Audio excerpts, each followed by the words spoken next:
¿Qué tal a todos? Continuamos con esta semana de cápsulas de formación donde vamos aprendiendo acerca de los distintos personajes de la palabra de Dios y sobre todo también la vida de algunos santos que han marcado la vida de la iglesia y que han aportado su espiritualidad, así como también pues todos los demás temas que vamos viendo.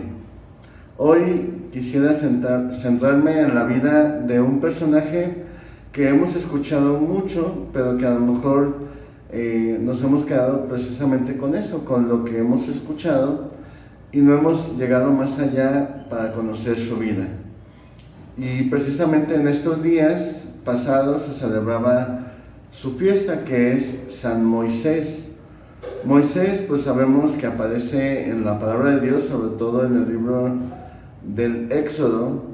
Sabemos que pues él nació hacia el siglo XIII a.C., fue descendiente de Leví y tuvo dos hermanos, Aarón y Miriam, que fueron los que le ayudaron a reconocer cuál era su origen, porque recordemos que durante la época de su nacimiento, el faraón, para poder controlar al pueblo hebreo que tenía como esclavo, mandó que mataran a todos los niños y los echaran al río para que murieran y así poder controlar al pueblo que tenía como esclavo, construyendo las grandes ciudades de Egipto.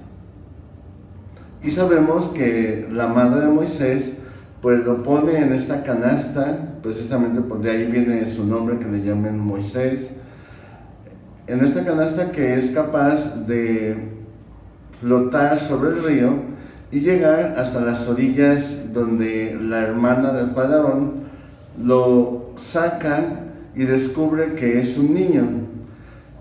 Lo cría como su hijo y lo adopta llamándole Moisés, que significa sacado de las aguas.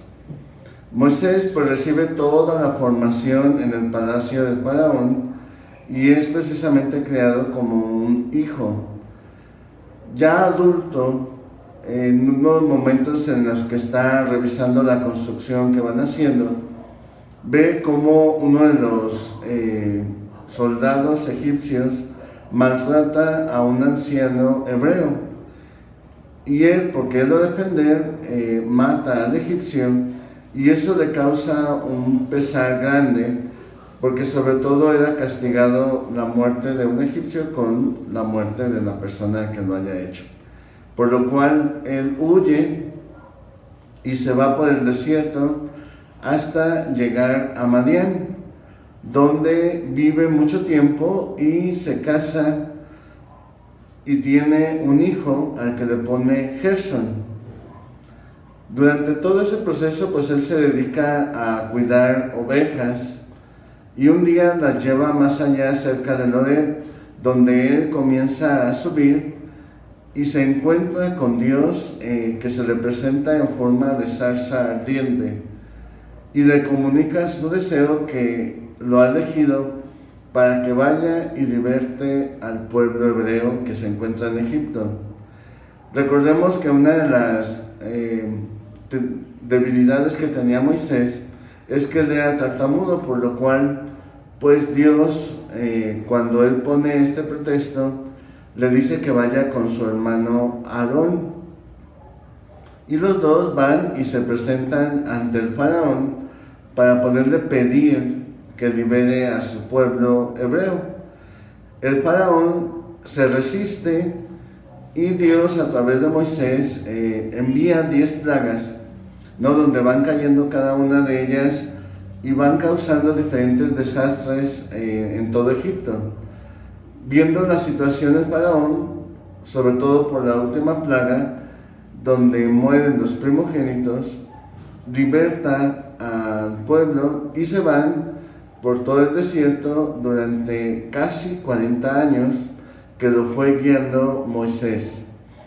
En el libro, sobre todo el Éxodo y Números, encontramos pues toda la situación que vive el pueblo de hebreo junto con Moisés en el desierto, cómo lo alimenta con el maná, cómo también se empiezan a rebelar y son mordidos por las serpientes, cómo él construye esta serpiente de bronce para poderlos curar, y después más adelante se empiezan a quejar de que no tienen agua y pues golpean la roca donde sale agua y pues ahí sacia la sed del pueblo. Más adelante vemos que Moisés pues estuvo como guía de este pueblo durante esos 40 años. Geográficamente, para poder llegar a la tierra prometida, prácticamente era poco tiempo, pero sabemos que conforme van avanzando es como Dios va configurando a ese pueblo que Él ha elegido para que sea su pueblo, por lo cual prolonga su caminar por el desierto durante 40 años, que la palabra de Dios pues significa toda una generación, para poder configurar ese pueblo de corazón fiel, con el cual al llegar al Sinaí poder hacer esa alianza. Pero incluso recordemos que estando ya en el Sinaí, después de haber pasado todas estas situaciones, el pueblo todavía no tenía el corazón puesto en Dios, ya que recordemos que construyeron ese becerro de oro y empezaron a adorarlo como su libertador. Moisés, cuando baja con las piedras escritas con los mandamientos que Dios le había dado, nos dice la palabra de Dios que las rompe contra aquel becerro y nuevamente vuelve con Dios para que le vuelva a dar estos mandamientos. A partir de ese momento es cuando poco a poco ese pueblo va a llegar al momento de la tierra prometida, donde va a vivir esa alianza que ha hecho con Dios a través de Moisés en el Sinaí. Pero recordemos también que durante todo ese proceso, pues Moisés es el que va aprendiendo también a ser pastor y guía de ese pueblo. Hay momentos, nos dice la palabra de Dios, que no puede o incluso se queja ante Dios. Y le empieza a decir que es un pueblo rebelde, de cabeza dura, de corazón cerrado, e incluso hasta quiere dejar esa misión que Dios le ha confiado. Pero después, más adelante, vemos cómo cuando Dios ve que ese pueblo no llega a configurarse, no llega a formarse verdaderamente como un pueblo fiel a Él, también lo quiere destruir, ¿no? Y incluso le hace esa promesa a Moisés y le dice que piensa destruir el pueblo para sacar de él un pueblo grande como lo hizo con Abraham.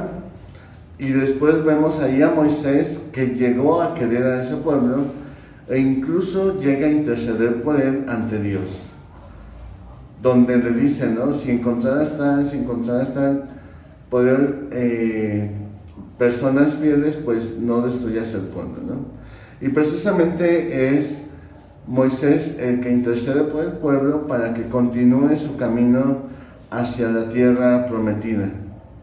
Vemos también que hay muchas, características de la vida de Moisés. La primera de ellas es su fidelidad a Dios, ¿no? Recordemos que en otra parte de los escritos del Antiguo Testamento, recordemos que dirá que Moisés es una persona muy humilde, y precisamente la humildad es lo que destaca de Moisés. Primero, su origen humilde, ¿no? De ser del pueblo hebreo. Segundo, esa actitud abierta, ¿no? A dejarse formar durante todo ese tiempo en el palacio del faraón.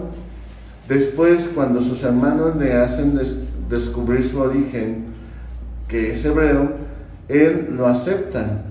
No al principio no con tanta facilidad, pero empieza a descubrir que él es también de ese pueblo que mantienen esclavo. De hecho, en muchas representaciones lo ponen que incluso llegó a trabajar como esclavo también dentro de ese pueblo en Egipto. Pero también otra característica de su humildad es cuando Dios le llama y se encuentra con él en la zarza, vemos que se quita las sandalias, ¿no? Como signo también de que está en tierra sagrada, que reconoce que está frente a Dios. Otro gesto de su humildad es, pues, reconocer sus limitaciones ante Dios, que también es algo que nos puede enseñar este gran personaje.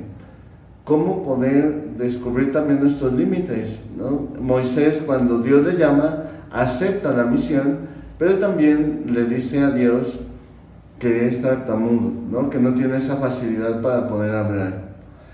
Y no solamente eso, sino que además cuando Dios escucha esta situación de Moisés, no lo deja ahí, sino que le propone que vaya con su hermano Aarón y sea él el que hable de su parte ante el faraón. Y ese también es otro gesto de humildad, aceptar la ayuda de otra persona.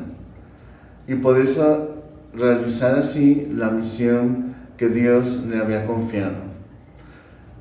Otro gesto también de humildad es constantemente Moisés pues va poco a poco configurando a ese pueblo y va haciendo lo que Dios le va pidiendo. Sabemos, gracias a la Sagrada Escritura, que constantemente Moisés se acercaba al lugar de la tienda de encuentro para hablar con Dios y decir y preguntarle, ¿no? Hacia dónde, qué hacer con el pueblo cuando había murmuraciones, cuando había gente que se ponía en contra. Él no deseaba el mal, ni tampoco buscaba vengarse de todas esas situaciones, sino que iba y se presentaba ante Dios para poder ver cómo continuar esa misión. Y constantemente vemos diferentes rasgos de esa humildad de Moisés, pues a lo largo de ese trayecto que van teniendo en el desierto. Recordemos que cuando el pueblo empieza a quejarse de que tienen hambre, que Dios los ha abandonado y que los ha traído al desierto a morir, Moisés va y se presenta ante Dios y le pregunta, pues, ¿qué vamos a hacer ante esta necesidad? Y hace lo que Dios le dice. No, pues mira, ve y dile al pueblo que mañana por la mañana aparecerá como un rocío sobre el pasto, que lo tomen y con ello hagan pues el pan que precisamente se le llama maná, ¿no? Sabemos que ese nombre viene por lo que nos dice la Sagrada Escritura, que es manú, es decir, ¿qué es esto? O se traduce como ¿qué es esto?, ¿no? Es decir, algo que no conocían o no sabían y que le empezaron a llamar así, y también le empezaron a decir que es el pan que ha bajado del cielo, ¿no? Que Dios les ha dado. Después, cuando empiezan a quejarse, ¿no? Y a tener esa rebeldía frente a Dios y le piden carne, pues va nuevamente Moisés ante Dios y Dios les vuelve a decir, pues por la tarde van a recibir una palmada de codornices para que coman carne y se harten de carne, y por la mañana recibirán ese pan. Y así constantemente ante las necesidades del pueblo, Moisés va y le pide a Dios su intercesión y su ayuda. Veremos que también finalmente, casi antes de llegar a la tierra prometida, el pueblo se empieza a quejar de que no tienen agua, y va Moisés y le pide a Dios. Y algunos biblistas ven en este gesto de Moisés pues la única situación donde podemos decir que fue la razón por la cual no llegó a entrar a la tierra prometida. Porque Dios le dice, ve y golpea la piedra. Y va Moisés y la golpea 2 veces, como un signo de, unos comentan que es un signo de duda o de desconfianza de que Dios pueda sacar de esa roca agua, y por otro lado ven como un signo también como de rebeldía, de ya estar en un momento de desesperación ante el pueblo. Después de este momento y después de este episodio, pues sí, el pueblo tiene el agua, pero llegamos a ver que ya cerca del monte donde está y se alcanza a ver la tierra prometida, que se llama el monte Nebo, Moisés muere a los 120 años, mirando de lejos la tierra prometida y confiándole la guía y la entrada de la tierra a Josué, que es el que finalmente va a ayudar al pueblo a llegar a la tierra, vencer a los que ahí están y sobre todo poder descubrir lo que Dios les tiene preparado ahí. Por eso vemos que prácticamente es un signo muy grande el poder conocer la vida de este gran personaje bíblico y que podemos aprender de él. Sabemos que una de las recompensas que Dios le dio a Moisés, pues no fue entrar a la tierra prometida, pero sí fue conocer a Cristo. Porque recordemos que en el momento de la transfiguración, Moisés y Elías son los que se aparecen con él hablando acerca de la pasión. Entonces, que así como Moisés, por su testimonio de humildad, podamos también nosotros recibir esa recompensa de parte de Dios de contemplar a Jesús en su gloria. Que el Señor les bendiga en el nombre del Padre, del Hijo y del Espíritu Santo. Amén.